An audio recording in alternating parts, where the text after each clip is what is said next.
Bom dia, pessoal. Tudo certo? Bem-vindos. Esse é o segundo webinar que é promovido, então, pelo PPG em Design da Unicinos, onde trabalho. Nós chamamos esses eventos de almoços estratégicos. E a nossa ideia aqui é divulgar para a comunidade as nossas pesquisas, né? Então, divulgar / conversar, né? Então, como vocês vão ver, bom dia, Tatiane.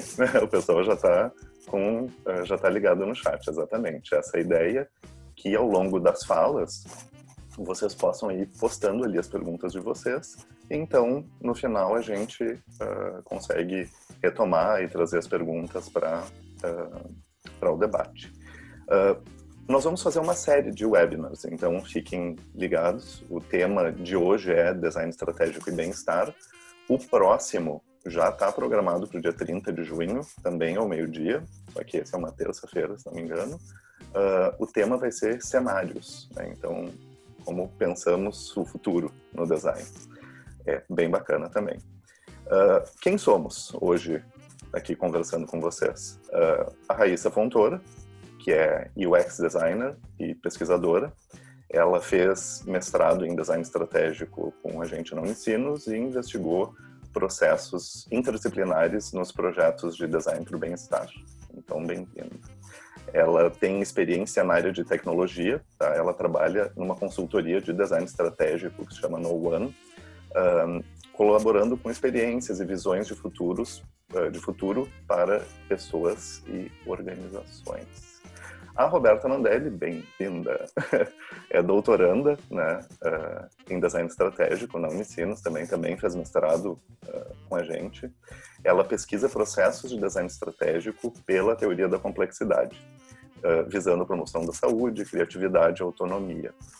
Ela trabalha hoje também com design estratégico na Zuma, que é uma empresa focada em experiência e inovação. E eu, Leandro Toneto, para quem não me conhece, né, hoje eu tenho um papel duplo de participante desse debate e também de mediador. Para quem não me conhece, então, eu sou professor do PPG em Design da Unicinos. A minha área de pesquisa é bem-estar.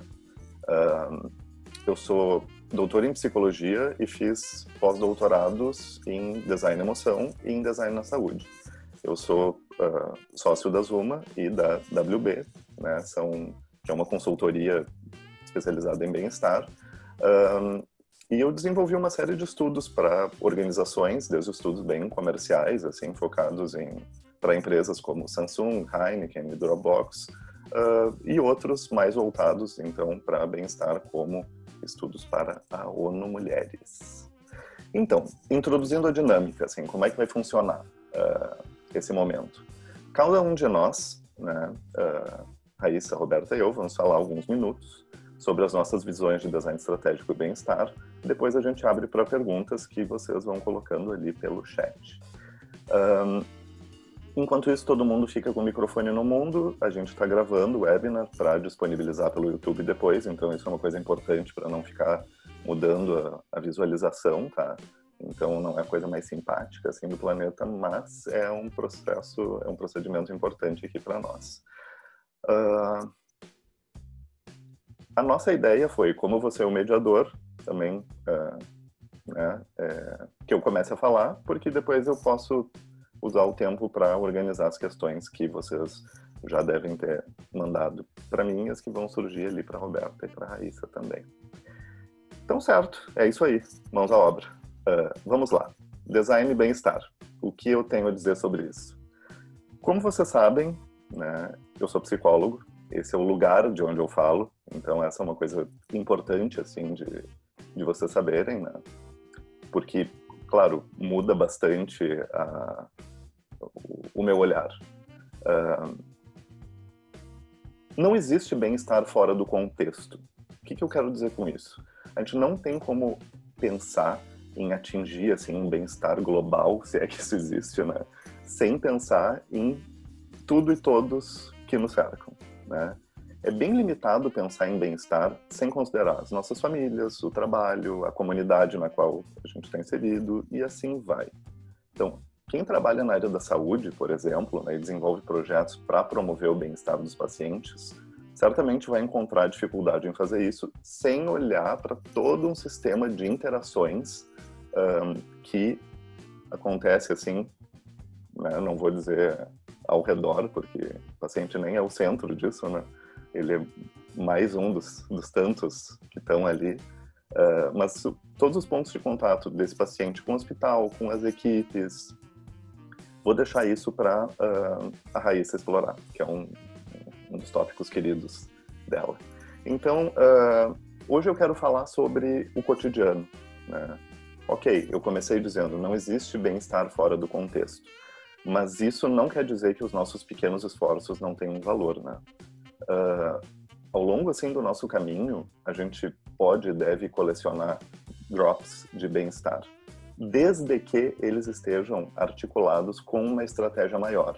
Então, por exemplo, uma das abordagens que eu uso muito nos meus trabalhos, a gente chama de, é um conceito de bem-estar subjetivo.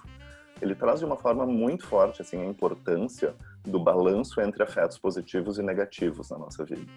Muita gente me diz, mas eu passo por dificuldades que eu não tenho simplesmente como eliminar. Um momento difícil, convivência com pessoas que estão, sei lá, em momentos delicados da vida.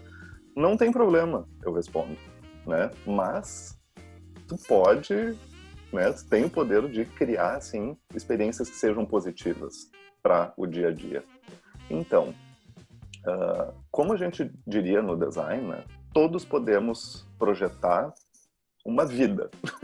É meio dramático isso, mas é bom, né? Porque desperta assim, a atenção de quem está assistindo. A gente pode projetar muita coisa do que está ao nosso redor. Então, dependendo dos nossos gostos, né, a gente pode começar pequeno.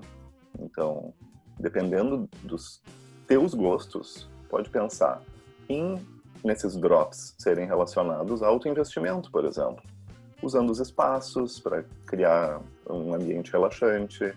Então, uma pessoa que trabalha em situações muito estressantes ou estuda muito o dia inteiro, está se preparando para alguma grande mudança na vida. Então, a gente pode projetar, né? A gente pode fazer intervenções nesses nossos ambientes. A gente pode estudar sobre viagens que quer fazer, por mais que elas não estejam acontecendo nesse momento, né? A gente pode usar esse tempo cozinhando para pessoas, com pessoas que a gente gosta, manipulando, né, pensando em novas formas de usar alimentos, dedicando um tempo para investir nas amizades, mesmo que seja só para falar porcaria, ligar e gastar um tempo para isso, né? Também, além de autoinvestimento, a gente pode pensar em dedicação à família, usando mais tempo para passar com as pessoas que a gente gosta, né? Ou para fazer coisas legais para elas. Aí começa a misturar tudo, né? A comida, o tempo, o falar porcaria. E também, como eu estava falando, né? Tudo isso depende dos gostos e valores das pessoas. O que é importante para as pessoas. E nisso, eu falei autoinvestimento, falei em família e também, obviamente, vou falar em causas maiores que podem ser do interesse das pessoas, né? Então, o que eu estou querendo mostrar, primeiro, que, claro, eu vou falar em seguida, uma estratégia maior é importante, né? Esses drops de bem-estar, eles são importantes, mas só a gente vai saber o sabor dos que nos agradam, né? Então, realmente não existe, assim, uma fórmula para bem-estar que funcione para todas as pessoas de uma forma absolutamente geral, digamos assim. Então, dependendo de quem é você, né, a gente pode ter pessoas que têm interesse, né, que têm como uma fonte importante de bem-estar esse engajamento com as causas maiores, como eu falei, né. Nem vou entrar nelas, é muito fácil. Não quero transformar esse num webinar sobre pandemia, mas só a partir do que vocês estão vendo hoje na mídia, né, dá para pensar em uma série de causas assim que podem até me fazer mal momentaneamente, pensar em me envolver nisso, né? Mas certamente, como longo prazo, são ações, né? São formas de me engajar em coisas que vão fazer com que lá na frente eu pense, Nossa, isso foi muito importante para mim, né? Sabe? Eu ter participado disso é bem-estar, não só para o outro. Então, o que volta para o que eu comentei inicialmente sobre a questão do bem-estar ser contextual. Então, vejam bem, né? Talvez não seja possível eliminar a miséria da humanidade, eu aqui fazendo drama de novo, né? Mas enfim, a gente não consegue isso, né? Com os nossos pequenos drops, mas a gente consegue sim gerar muitos momentos positivos na nossa vida, né? Eu não quero aqui justamente fazer uma dicotomia assim entre o positivo e o negativo. Como eu comentei anteriormente, né? Me envolver em algo que pode ser extremamente pesado observando o momento, né, que é algo que mexe comigo, isso pode ser um elemento de bem-estar, né? Eu acho que é aí que tá, para quem tá aqui hoje querendo entender bem-estar, bem-estar é um conceito que normalmente está relacionado a uma perspectiva longitudinal, né, um recorte de tempo. Então, bem-estar é algo que muitas vezes a gente só percebe que tem ou que faltou lá na frente, quando a gente olha para trás e procura o sentido, né, de tudo isso que a gente fez. Então, esse sentimento de que realmente a vida valeu a pena.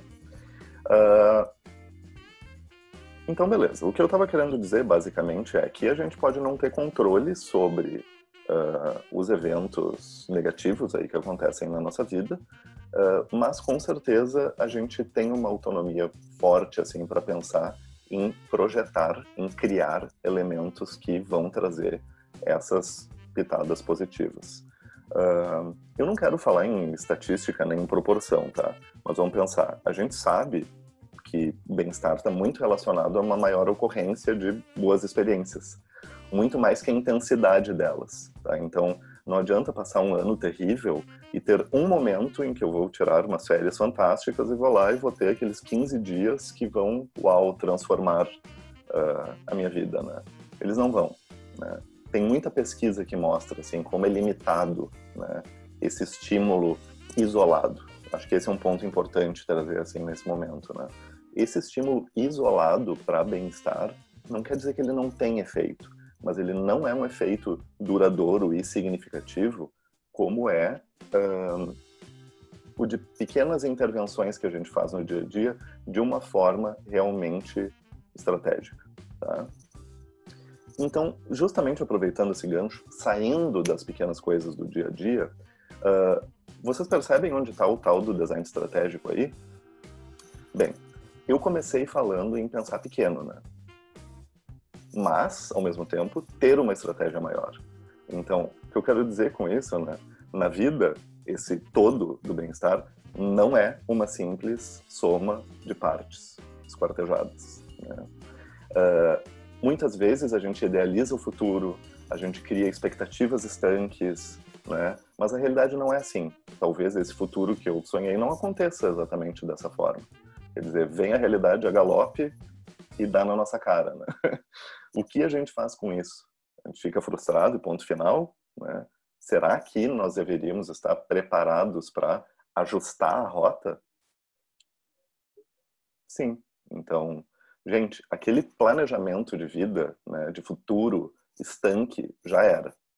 Morreu quando a vida era mais previsível do que ela se apresenta hoje para nós, né? A gente sabe que existiram tempos mais estáveis, então talvez em determinados momentos da história, né, pensar aquele futuro como se a gente fosse começar a carreira e 30 anos depois, 35 anos depois a gente ia se aposentar naquilo fizesse mais sentido, mas não é nada pragmático a gente ter objetivos ignorando que o contexto muda, né? Então, vamos pensar que a realidade é essa aí. Então, as minhas questões que ficam, que são importantíssimas nesse momento é: qual é a tua visão de futuro? Quais são as alternativas, né, que a gente pode considerar aceitáveis aí?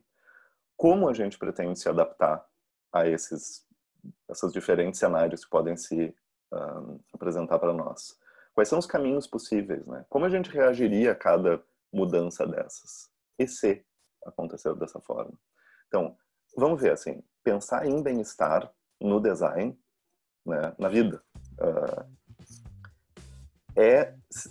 não tem problema, de novo, a gente focar nas pequenas coisas do dia a dia. O problema é não ter uma visão maior. O problema é ter planos estanques ao invés de estratégias adaptáveis. Onde o design entra nisso para nós? Entra em tudo, gente. O design é a área que se ocupa de desenvolver tudo que talvez não venha 100% pronto na natureza, né? Então, o design trabalha com serviços, o design trabalha com produtos, o design trabalha com ambientes e o design trabalha com estratégias. O design trabalha com tudo aquilo que vai nos permitir pensar em como colocar isso tudo que a gente está falando aqui na vida. Pausa dramática. Esse é o momento, então, obrigado, gente, obrigado pela atenção. Esse é o momento que eu vou desativar o meu próprio áudio. Vou procurar a Raíssa na lista de participantes.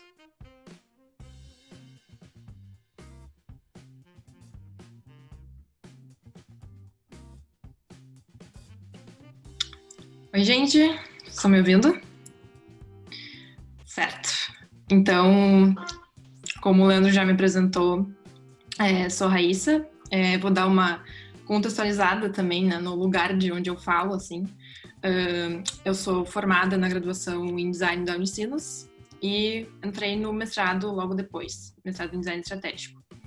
E encerrei esse ciclo no mestrado em março, né, quando eu fiz a defesa da minha dissertação. O Leandro foi meu orientador no mestrado. Então, sou filha da casa e tenho toda a minha formação no design. Para dar uma contextualizada em alguns dos exemplos também que eu vou trazer, que eu acho que fazem bastante parte assim, da minha visão sobre o design estratégico e bem-estar, né, que foi construída principalmente nesses últimos anos de pesquisa.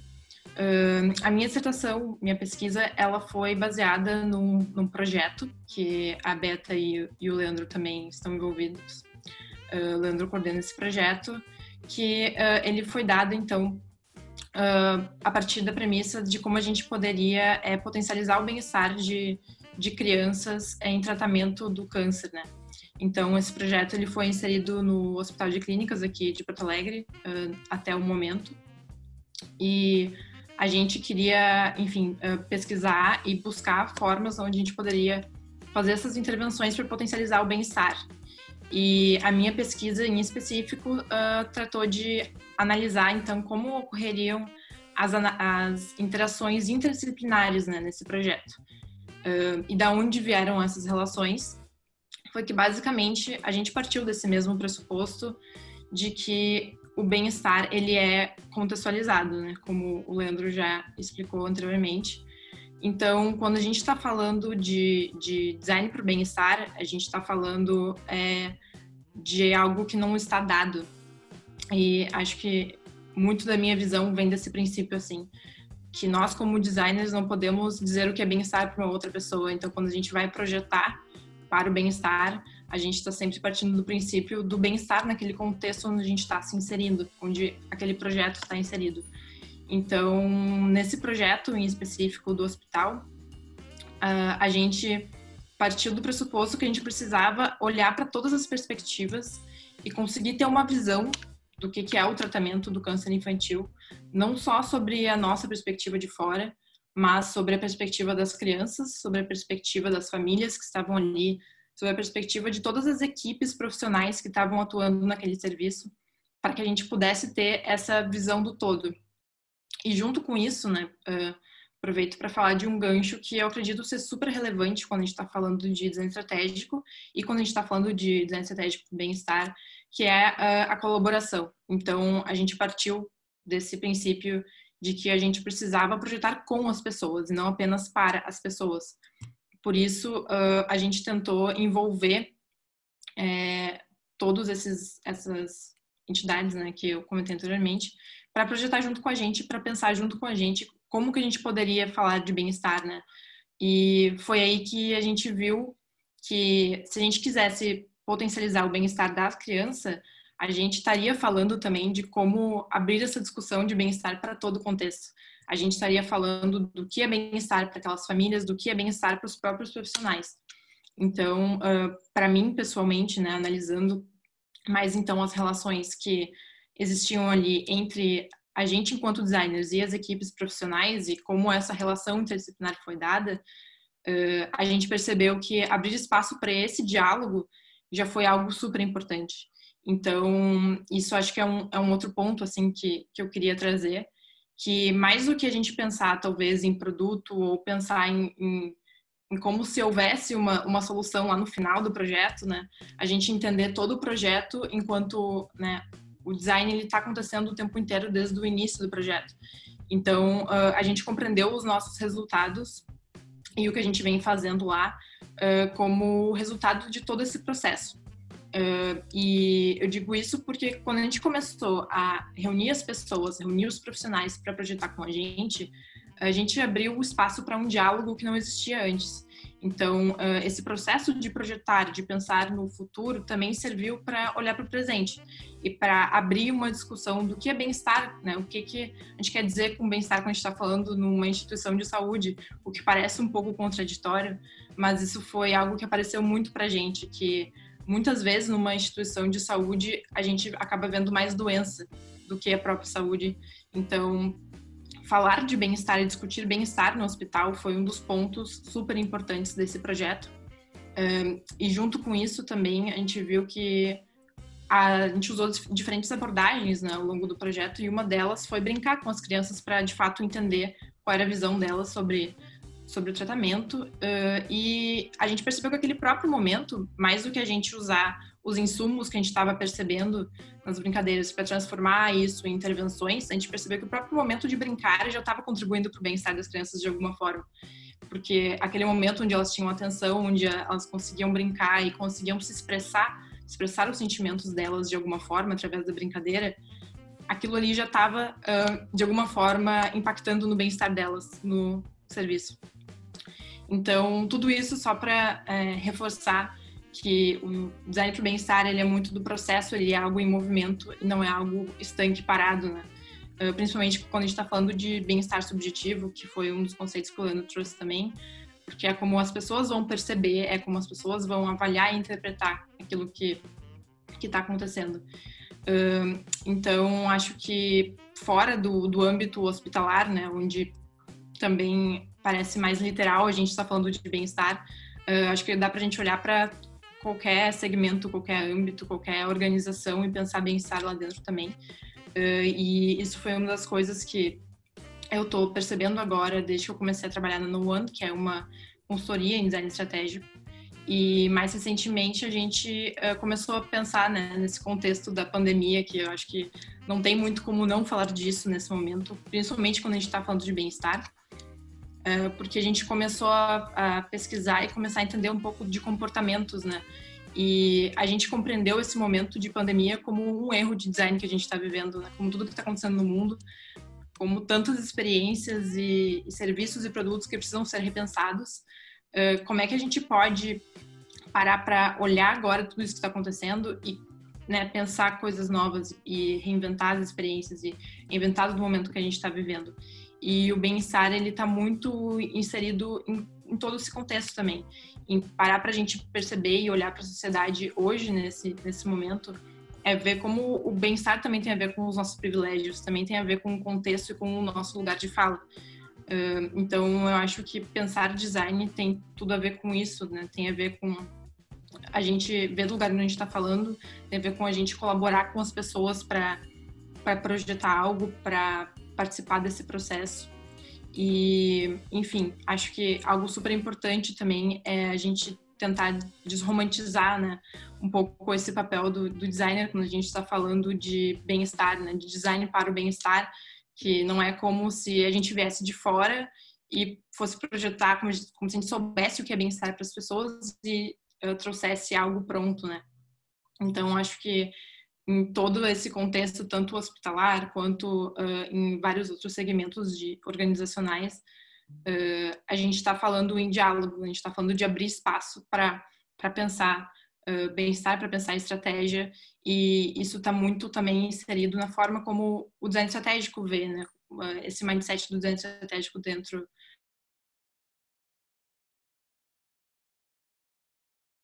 A gente usar esse conhecimento das pessoas e da colaboração para a gente conseguir, enfim, pensar o próprio bem-estar ou pensar novas experiências que a gente vai estar tentando trazer, né? E acho que, de modo geral, era isso, assim, que os principais pontos. Então, vou passar a palavra aí para a Beta e a gente continua debatendo depois com as perguntas que vocês trouxerem.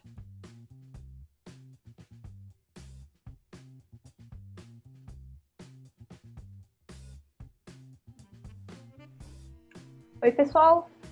Estão me ouvindo bem? Sim? Perfeito. Então, eu vou falar de bem-estar a partir de uma perspectiva que é um pouco diferente da que o pessoal colocou agora, mas que vocês vão ver que também tem alguns pontos de convergência, tá? Então, como o Leandro comentou antes, eu sou doutoranda no programa e eu pesquiso, enfim, a minha visão vem a partir da teoria da complexidade. E se eu fosse falar de bem-estar a partir dessa visão, eu diria que o bem-estar, ele corresponde a uma autonomia criativa do sujeito, né? Então, ele tem a ver essencialmente com a nossa criatividade. E eu queria começar dizendo que essa perspectiva de olhar para as coisas, ela também traz, e o Leandro comentou em algum momento na fala dele isso, uma visão que não é dicotômica em relação aos conceitos, né? Então, por exemplo, se eu fosse pensar a dimensão da saúde e da doença, eu não entenderia isso como coisas desassociadas. Eu entenderia isso como uma totalidade, né? Como uma só coisa da qual eu consigo distinguir dentro diferentes manifestações, né? Então, o que isso coloca pra gente? Isso coloca também uma maneira de olhar que ela não é idealista em um sentido ruim, né? Eu não tenho, então, uma pretensão de alcançar uma saúde perfeita, de ter uma esfera da minha vida que seja completamente blindada de qualquer tipo de adversidade, de qualquer tipo de contratempo, de qualquer tipo de eventual dor ou desconforto que ele é constituinte dessa totalidade, tanto quanto as dimensões positivas. E da mesma forma, eu não tenho só uma visão oposta, né? Eu não tenho só uma situação onde tudo é muito ruim e não existe nada bom, né? E essas coisas, elas não existem, né? Não existe essa pureza em relação aos conceitos. Essas coisas não sempre estão... eu não posso dizer que elas estão juntas, porque eu diria que elas, na verdade, são uma só. É como se fossem duas faces da mesma moeda, tá? Então, o que eu quero dizer com isso é que uma ideia de bem-estar, a partir dessa perspectiva, ela também passaria por compreender esse paradoxo e ser capaz de aceitar ele. Ou seja, a gente tem essas visões, por exemplo, de saúde e doença, como conceitos que são contraditórios, só que eles também são complementares, né? Então, uma capacidade de compreender isso, de aceitar e conseguir significar, ou seja, conseguir conviver com isso, conseguir fazer algo dessa composição significativa, né, das nossas vidas, também passaria, então, por uma ideia de bem-estar. E aí, eu queria entrar, então, um pouquinho nas relações, né? Porque dentro dessa visão que não é dualista, eu não tenho, por exemplo, uma separação entre razão e emoção. Então, existe uma unidade no que eu sinto, no que eu penso e no que eu faço. E aí que entra uma dimensão que eu queria trazer como design estratégico, né? Eu entendo o design estratégico como método, e método no sentido de que o design é tudo que a gente faz, né? É a nossa existência na linguagem. E o que eu quero dizer com isso é que o ser humano, dentre todas as espécies, tem essa capacidade de pensar sobre o que ele faz. Então, o design estratégico convida a gente a pensar as coisas no nível meta. O que eu quero dizer com isso? Que eu posso parar e refletir sobre o que eu sinto, sobre o que eu faço e sobre o que eu penso. E qual que é o ganho de uma visão dessas, né? Que eu não preciso ir no automático, né? Que a minha vida não constitui em coisas que já estão dadas anteriormente. Que nesse espaço estratégico, eu posso ser criativo, né? Eu posso ser criativa, eu posso ser inventiva, eu posso ser espontânea, eu posso manifestar diferentes interpretações, eu posso agir de diferentes formas, que essa é, nessa visão, a essência do ser humano, né? Seria a fenomenologia do ser humano, é essa capacidade criativa de inventar na linguagem, de inventar nos nossos agires e nos nossos fazeres. Então, por exemplo, quando a gente traz essa coisa do hospital, que a Raíssa comentou um pouquinho, que estaria dentro disso que a gente chama de área da saúde, a gente nota que muitas vezes a área da saúde acaba focando quase exclusivamente na doença, né? Então, tu acaba deixando para trás algumas dimensões saudáveis da vida que não são trabalhadas nesses processos, enfim, que acontecem lá dentro, né? Então, tu acaba quase que focando só nessa esfera mais negativa, né? E, de novo, que a gente não entende essas coisas separadas, mas apesar de não entender isso separado, essas relações que constituem essa cultura na qual a gente vive, elas podem se manifestar com intensidades diferentes, né? Então, por exemplo, no hospital, a gente tem uma cultura que ela é extremamente rígida, ela é extremamente hierárquica, ela é programática e protocolar. Então, existe pouco espaço de criatividade ali dentro, pouco espaço de manifestação de agires que já não, que não estão dados anteriormente. Tem pouco espaço para criatividade ali dentro. E a minha pesquisa, né, não entendendo, ela também não entende que a gente é antes das relações, né? A gente existe em relação e as relações são o que nos constituem. Então, por exemplo, a Roberta é também a cultura, né? A cultura também constitui quem a Roberta é. Então, quando eu construo essas relações de formas diferentes, de formas menos rígidas, de formas menos hierárquicas, menos programáticas, é como se fosse... como eu sou também essas relações, isso seria uma forma de proporcionar um bem-estar maior para todo mundo que está, né, que faz esses processos, que participa dessas relações, que existe com essas relações. Então, a minha pesquisa vai um pouco nessa direção, de entender quais são os processos que permitem que a gente construa relações mais libertárias, no sentido de que a gente tenha uma intensidade maior de estratégia, né? De menos coisas dadas, e que a gente possa ser mais criativo, né? Porque, enfim, como eu falei antes, essa possibilidade de invenção, de criatividade, de construir nossos agires do dia a dia, é o que, na minha perspectiva, eu entendo como um bem-estar no convívio humano. E aí, sendo sintética, seria basicamente isso que eu queria colocar, pessoal. Né? Acho que a gente pode abrir, enfim, para perguntas. Legal. Mandei um convite para a Raíssa abrir o áudio também. Chegou aí, Raíssa? Chegou. Legal. Então, pessoal, temos ali uma pergunta para começar. Eu vou lançar ela e quem tiver outras perguntas pode colocar ali também. O Marcos, tô me achando no... Marcos pergunta: como entender o que leva o bem-estar para uma organização e criar ações internas, levando em consideração que cada pessoa tem um sentimento diferente de bem-estar? Quem quer começar? Respirou, já começa, né? Já me conhecem. Marcos, legal a tua pergunta, porque eu acho que é uma pergunta que vai mostrar mesmo assim como existem diferentes perspectivas de bem-estar. Eu acho que cada um de nós aqui te responderia de uma forma muito diferente. O lugar de onde eu saí, né?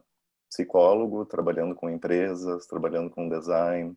Então, eu tenho uma tendência, tá, a procurar, pelo tipo de pensamento que eu tenho, em procurar pontos em comum. Então, a gente sabe que as pessoas são distintas, cada um de nós tem valores diferentes, mas nessa composição, tá, eu estou pensando em grupos, né? Na dinâmica de um grupo, existem algumas questões que são compartilhadas. Então, quando eu penso em trabalhar bem-estar com uma organização, primeiro, eu preciso entender que organização é essa e o que ela propõe, né? Porque nem tudo que vem como proposta ali vai estar relacionado ao bem-estar das pessoas, mas certamente eu posso procurar, num exercício de redução, sinto muito essa palavra mesmo, né? Procurar, assim, né, num olhar horizontal, assim, o que eu consigo ver que eu consiga tocar diferentes pessoas. Então, eu não estou querendo apontar por frequência, porque não é isso, assim, ver o que é mais comum, mas ver o que tem maior potencial de tocar um grupo maior de pessoas, né? Então, quando a gente trabalha com um projeto dentro de uma organização, da forma com que as organizações são pensadas hoje, a minha tendência sempre é pensar não em ações de massa, mas em uma série de ações que têm um potencial para tocar diferentes grupos de pessoas. Porque isso é uma das coisas que nos organiza em sociedade, né? A gente cria grupos de amigos, a gente cria clusters dentro da própria família, dependendo de pessoas que se relacionam mais ou menos com os nossos valores, né? E esse é um ponto de partida que eu acho sempre bem importante. Então, entender quem são as pessoas e quais são as ligas dessas pessoas. Eu acho que, enfim, vou dar uma complementada só, que é uma visão que eu acho que traz também um pouco desses pontos, de encontrar os pontos em comum, como o Leandro estava comentando, que eu acho que uma coisa legal, que, óbvio, as pessoas vão ter muitas divergências, né, daquilo que elas gostam ou desgostam, mas acho que a gente sempre consegue olhar também sobre a perspectiva dos atritos. Então, isso é uma estratégia que a gente utiliza bastante na No One, quando a gente está repensando alguma experiência, que é olhar para as pessoas que estão envolvidas ali e tentar encontrar o maior número de atritos que elas estão enxergando e trabalhar a partir dessa visão, né? De a gente tentar transformar o negativo em algo positivo, mais do que, às vezes, tentar encontrar algo que seja positivo para todo mundo. Mas, com certeza, um atrito, quando ele é percebido, ele normalmente incomoda o ambiente, né? Incomoda todas as pessoas que estão envolvidas ali. Então, partindo também dessa perspectiva de encontrar os pontos negativos onde a gente pode, né, diminuir isso e transformar a experiência em algo melhor, às vezes é mais fácil do que encontrar algo positivo e partir desse pressuposto que vai ser positivo para todo mundo, né? Eu não sei se tu quer falar alguma coisa sobre isso, Roberta. Acho que vocês podem passar para... Tu quer complementar, Leandro? Eu só queria dizer uma coisa que eu acho que talvez, ouvindo a Raíssa, talvez a minha fala tenha dado a entender que a gente só trabalha com o que já existe, o que está lá, né? Eu acho que uma das grandes graças do design, eu queria estressar mais o que eu falei na palavra potencial, né? É ver o que tem potencial para tocar esses grupos, né? Tocar as organizações. Mais assim do que olhar e ver, é por aí. Em especial, falando em projetos para o bem-estar, ninguém chama a gente com uma demanda específica, né? Vamos fazer uma pesquisa, vamos fazer um projeto que tenha como objetivo o bem-estar, porque as coisas estão maravilhosas. Então, normalmente, quando a gente olha para esses sistemas assim, e pensa o que nós podemos fazer por aí, não é porque está lá. Então, a nossa pesquisa, e eu vou encaixar a pergunta da Mariana Gonçalves aí, né? Como parte da estratégia de pesquisa para descobrir e entender, né, o que do ambiente quer melhorar? Bem, é uma pesquisa que, muito diferente das outras, não tanto do design, mas falando da pesquisa de uma forma geral, ela é voltada para oportunidades, né? A gente vai observar o que não está lá. Eu não esqueci, Júlia, que tu tem uma pergunta antes dessa, só porque estava relacionada, já volto com a tua. Falando. Só complementando o que o Leandro estava falando também, eu acho que tem uma dimensão do possível, né? Qual é o potencial dessas relações ali dentro. Então, se eu tenho essas manifestações ali, que normalmente elas estão voltadas a coisas negativas, elas também têm o potencial, na minha perspectiva, exatamente porque não existe uma divisão entre isso que acontece, de que eu consiga ali enxergar algo que não está... É como se não tivesse dado, mas como se tivesse possibilidade. E eu intensifico isso. Então, eu faço surgir disso uma dimensão mais saudável, uma dimensão mais da saúde. E, às vezes, só na compreensão, só nesse processo de compreender como essas relações acontecem, que é o processo de compreender quem eu sou nessa relação e quem é o outro, é o mesmo processo, isso já ajuda, né? Então, de aceitar também que as coisas elas não são exatamente do jeito que eu quero, mas aceitar que eu convivo com o outro, que o outro me ajuda também, ele também faz parte de mim, no sentido assim de convivência mesmo. A gente existe porque as outras pessoas existem. Então, quando a gente quer ter menos controle sobre a ação do outro, a gente também tem menos controle sobre a nossa. No sentido que a gente pode ser mais espontâneo, a gente pode ser mais inventivo e criar coisas diferentes, né? E explorar outras possibilidades de quem a gente é. E aí não é dizer o que é o bem-estar para um, o que é o outro. É que as pessoas consigam explorar essa potência criativa delas. E isso acontece de formas diferentes. É sempre significado de formas diferentes, né? Embora tenha uma natureza criativa em comum. É isso que eu queria complementar. Quer falar alguma coisa específica sobre isso do método, Raíssa? A questão da Mariana. Acho que dá pra gente comentar um pouco sobre entender essa estratégia de pesquisa como algo super flexível, né? E eu acho que isso é um ponto importante. Óbvio que existe um planejamento e existe entender aquilo que a gente quer descobrir, e existe também, talvez, identificar quem são as pessoas e quem são os envolvidos ali, né? Para justamente conseguir construir essa visão do contexto. Mas é super relevante ter em mente que essa estratégia e o próprio método e o que a gente está construindo pode mudar a qualquer momento. Então, isso foi algo que foi bem importante para a gente no projeto do hospital, mas também acredito que é quase impossível não acontecer em qualquer projeto de design, né? Porque a gente está lidando com incertezas, a gente está lidando com o inesperado, e isso é algo bom. É abraçar essas coisas que a gente não conhece e incorporar isso como parte da nossa estratégia. Então, ter sempre essa abertura para o inesperado e para ir alterando e mudando e pensando. Então, quando a gente está falando também de trabalho em equipe, né, de trabalhar com outras pessoas, é sempre entender o que aconteceu, levar aquilo, discutir e partir para uma nova estratégia ou mudar o que foi feito. Enfim, acho que tem esse caráter assim que é bem significativo. Quer aproveitar e você já engatar na questão da Júlia? A Júlia fez uma pergunta especificamente para ti, né? Quais foram as estratégias e ou ferramentas usadas na pesquisa para entender o que era bem-estar para as crianças no contexto do hospital/doença?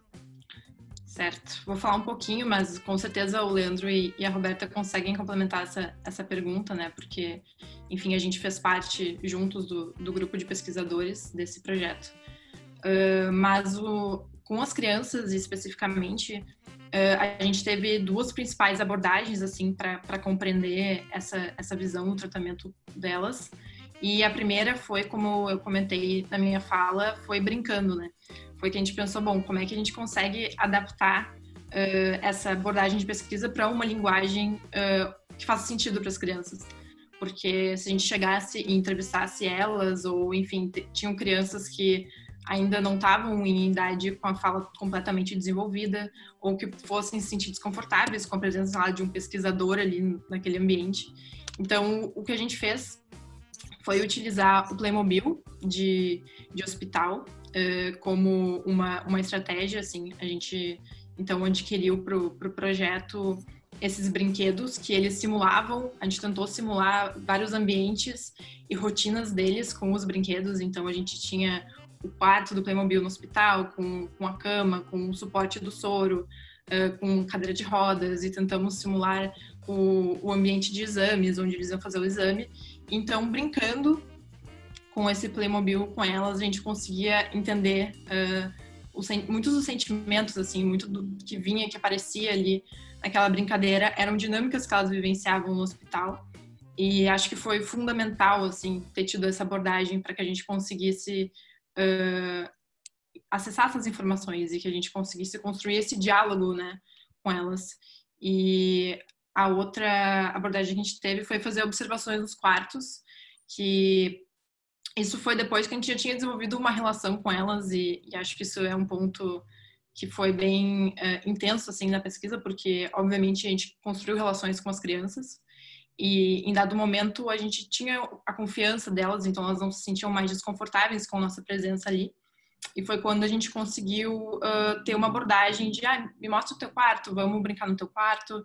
E, enfim, porque essa questão das brincadeiras a gente realizava sempre no ambiente da recreação, né? Eu esqueci de comentar isso, mas era o ambiente onde a gente iniciou a pesquisa. Então tem uma recreação lá na Oncopediatria do Clínicas, e era ali que a gente brincava com elas. E a partir do momento que a gente foi ganhando confiança e construindo essa relação, a gente foi observar o parto, o que acontecia, como é que era o dia a dia, como é que eram alguns dos procedimentos. Então, essas foram duas das principais abordagens assim, que a gente usou. Acho que a Beta quer complementar. Só complementar que isso que tu estava falando mesmo, que aí tanto nessas brincadeiras quanto nessas visitas do quarto, a ideia era dentro da perspectiva de bem-estar que o Leandro estava compartilhando com nós no início, entender o que dali era gatilho para afeto positivo ou afeto negativo, né? Entendendo o bem-estar como uma frequência maior de afetos positivos e uma diminuição de afetos negativos. Então, tudo isso depois a gente observou, categorizou, e aí vira insumo de projeto no sentido de, eu tenho uma oportunidade, nisso que a criança falou aqui, de projetar para inibir algum afeto negativo ou para potencializar uma relação que a gente viu como positiva ali dentro. É só complementar isso, Raíssa. Eu tenho uma coisinha para dizer sobre isso que eu acho que é importante assim, para o pessoal que está ouvindo. A gente tenta não fazer desses webinars um momento assim cheio de termos, né, e conceitos ultra teóricos que nem é o espaço assim para a gente explorar, mas esse conceito que a gente trabalhou, ele é um conceito de bem-estar subjetivo. Bem-estar subjetivo vem de autorrelato. Eu acho que foi a Raíssa que puxou isso em algum momento, né? A gente não diz o que é o bem-estar. A pessoa diz, né, quais são os seus indicadores ali. Então, aí eu acho que eu junto todas as perguntas, inclusive a da Júlia, da Mariana, a gente até pode trabalhar com procedimentos formais de pesquisa, tá? Existem determinadas formas de pensar pesquisa que não trabalham com procedimentos formais, tipo, vamos fazer essas entrevistas com essas pautas, acho que para quem aqui está nessa de mestrado e doutorado se interessa por isso, né? Então, tem determinadas linhas que vão dar uma rejeitada nisso e vão dizer, não, isso aqui não dá conta. Eu trabalho com procedimentos formais. Eu acho que o problema não é esse. O problema é, quando eu vou lá, programo, vamos fazer workshops, entrevistas, blá, blá, blá, e eu me agarro naquilo até o final. Isso é um problema. Porque se nesse processo as pessoas estão nos dizendo o que é bem-estar para elas e como a gente pode fazer isso, eu tenho que poder rever esse caminho, né, esse percurso metodológico. E a Roberta e a Raíssa estão aqui para confirmar assim, quantas emendas a gente fez naquele projeto. Cada vez que a gente vai mudar uma coisa, tem que submeter uma emenda para o hospital, por uns 5 ou 6, né, ao longo de 2 anos de coleta de dados propriamente dito. Então, porque a gente via, vamos ter que conversar com essas pessoas, tem que ir para o quarto também. Cada mudança dessas, claro, o pessoal de empresa aí deve estar pensando, que exagero. Não, hospital é isso aí mesmo, né? Cada uma dessas mudanças de rota que a gente fez, que aconteciam assim o tempo todo, precisavam desses procedimentos. Então, de novo, na minha cabeça, né, em especial ali a questão da Júlia e da Mariana mesmo, a questão do método, como foi dito, precisa de um caminho mais adaptável. A gente tem mais uma pergunta, que eu acho que vai ser a última, pessoal, porque é 12h51. Do Pedrinho, que eu conheço há muito tempo, Pedro Tentar. Oi, Pedro. Compreendendo, foi meu colega, tá? Por isso a intimidade. Compreendendo o bem-estar como um conceito subjetivo ou próprio de cada pessoa dentro do seu contexto, é possível categorizar bem-estar como uma emoção ou bem-estar é um guarda-chuva de emoções? Quem quer responder? Acho que é uma pergunta que pressupõe uma visão, enfim, mais direcionada ao que tu estava falando, né, Leandro? Então, se eu fosse responder, eu diria que, primeiro, não separa a razão e a emoção. Então, tudo que tu faz também é o que tu sente, né? Então, nesse sentido de criatividade, seria a natureza disso que tu faz e que tu sente, o bem-estar, para mim, né?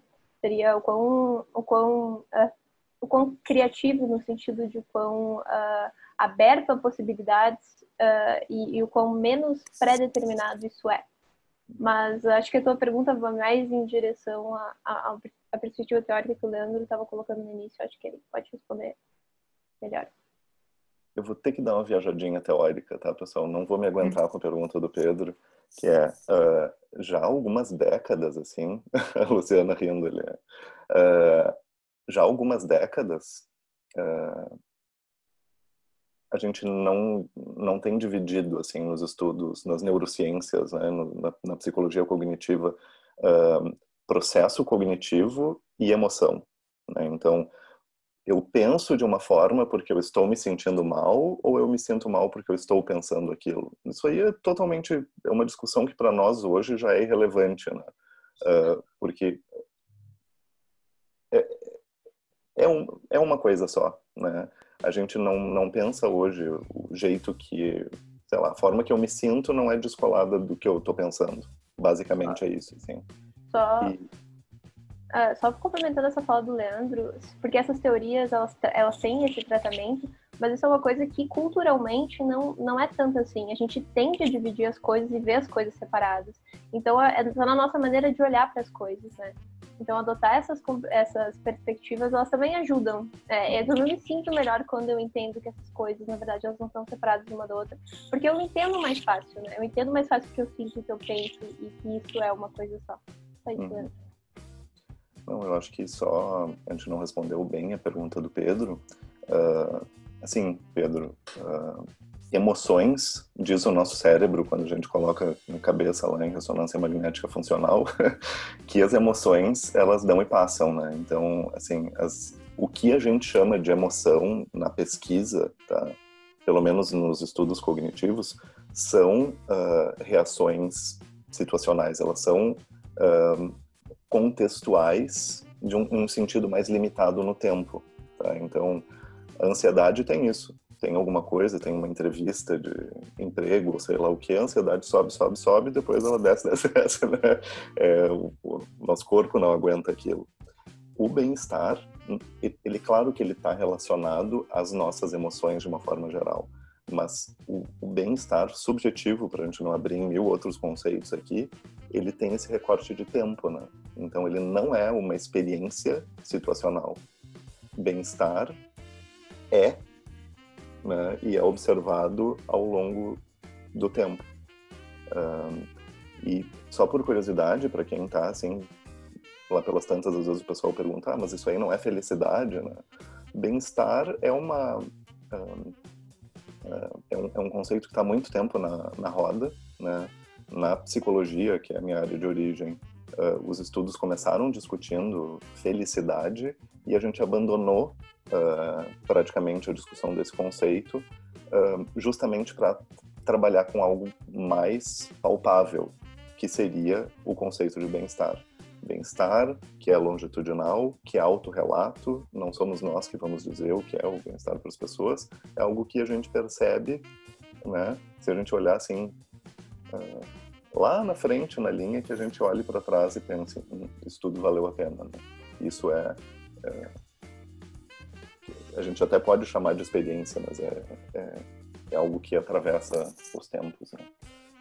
E não é situacional, restrita a um determinado contexto, como as emoções são vistas hoje, pelo menos.